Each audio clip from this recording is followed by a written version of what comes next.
nós ao frente ou ao lado, traballando aquí neste salón de plenos en esta corporación, deste Concello, pois chegou o día da despedida e quero aproveitar para agradecer, en primeiro lugar, a familia, como comprenderéis, que sempre estuvo aí ao meu lado e foi a que sufriu, e sabedes perfectamente do que estou falando, as consecuencias da nosa dedicación á política.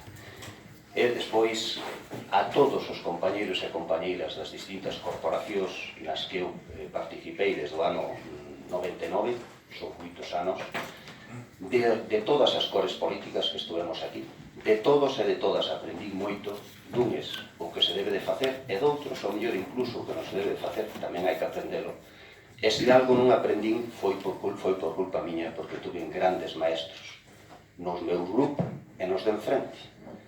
E, por suposto, quixera, se me permitides, un especial recordo a uns compañeiros.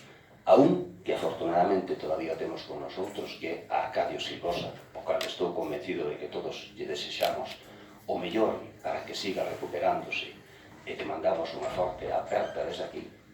E os que non están, desgraciadamente, con nosotros, como é Marcos Cela, Pilar Iglesias Osorio, Pena Souto ou Rábade. De todos eles, gardo un fondo recordo e, ademais, podo presumir de que tiña amistad con todos.